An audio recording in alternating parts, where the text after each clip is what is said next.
Welcome to a new daily top AskReddit video. Today's topic. What's the worst physical pain you ever felt? Abscessed tooth. But wait, let me finish. Abscessed tooth after the dentist removed the wrong tooth. The one next to the abscessed tooth. On the way home when the local wore off. Edit. By far my most popular comment over, damn. Thanks. So, a lot of people asking about lawsuits. Unfortunately, that was not an option. This was a low-income state-sponsored thing that the dentists volunteered for. And part of getting them to volunteer was a no-liability thing. Plus at the time I kind of figured I'd probably explained which tooth wrong rather than him just pulling the wrong one. I'm guessing I probably could have held the state liable. But at the time I was much younger and not very savvy. So I never pursued it.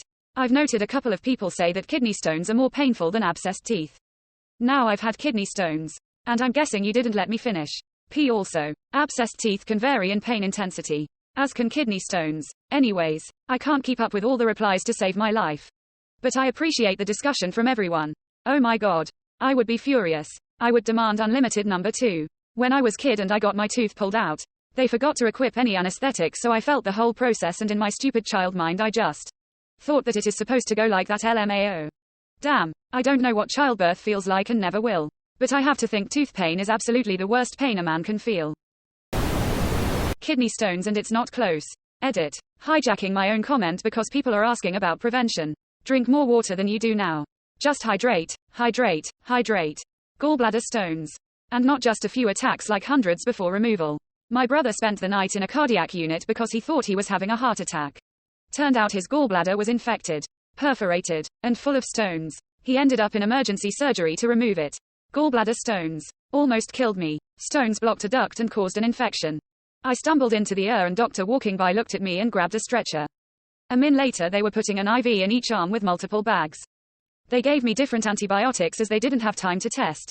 Doctor said I would have been dead in less than 8 hours. They gave me so much pain meds that they had to call a pain specialist from another hospital. He said I would have to take me off the pain meds for 24 hours. They had given me enough meds to kill 2 horses, and I ordered to change meds they had to get the other stuff out of my system. He gave me some super potent medical weed. He said he saves it for special cases. I got to smoke up on the roof of the hospital. No food or water for 7 days while I waited for emergency surgery. Had surgery and got overdosed on fentanyl during the procedure. Was moved to ICU after surgery as they were having problems keeping me breathing. I was released the next day and they gave me different pain meds to take. I got home and took the pain meds. I had a severe allergic reaction. My skin was burning and blisteries were forming all over. Within 2 hours my testicles had swollen to the size of baseballs. I felt like light was burning out my eyeballs. I could feel extreme burning nerve sensations anywhere my clothes were touching me. My insides felt like they were melting. Made it back to the and still had my old ID bracelet on. I saw the same doctor that admitted me the week prior. He looked at me and grabbed a stretcher.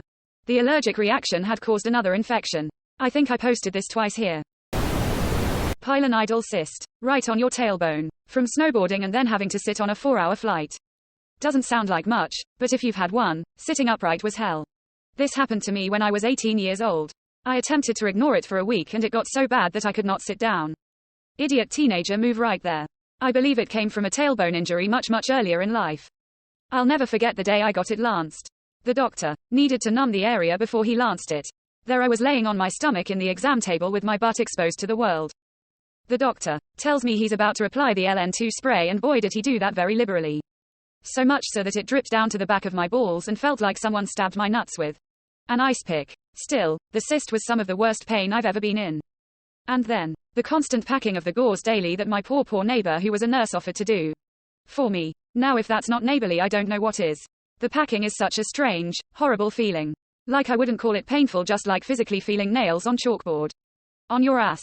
Hopefully some useful info for those who have had this recurring. There is a surgical option with greater than 85% efficacy of non-recurrence. If you can get your insurance to cover it. After years of dealing with recurrence and more than a dozen visits, I finally convinced the insurance that it was worth it to them. Try to find a local specialist. The doc I went with was very highly rated, but has since retired and passed on. He performed my surgery a few days after turning 73. So I guess that shouldn't have been too surprising. Pre-surgery is the time to look into liquid diet, as you will not want to have much of anything in your colon for a few weeks. I wasn't given this advice. So somewhere in the history of my post replies, I got into graphic detail of the horrors of a post-surgical dump that put me back into the hospital. The day after surgery, you'll be scrubbing down multiple times a day with povidone iodine and or chlorhexidine scrub. Day of, you'll get full sedation for a flap surgery. Not to get too graphic, but pilonidal cysts occur most usually around the sweat glands and hair follicles. When you have multiple hair follicles in clusters, this happens most often in the perianum above the anus. This is the area that gets flapped, with a section of skin and upper fatty tissues excised. Then the flaps of skin pulled tight and stitched.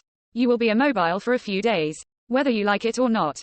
The stitches holding the flaps together will make you regret trying to get up, move, bend, roll over, or play dead. There will be many stitches and they will hold secure. It is not an easy recovery, and they won't use dissolvable suture. The good news, after about 2 to 3 weeks, you'll be able to have the stitches out, and post-surgical follow-up should be positive. 15 years and counting. I have had the scar tissue from the sutures cause me a scare or 3. But besides that have had 0 recurrence. Best of luck, pilo sufferers.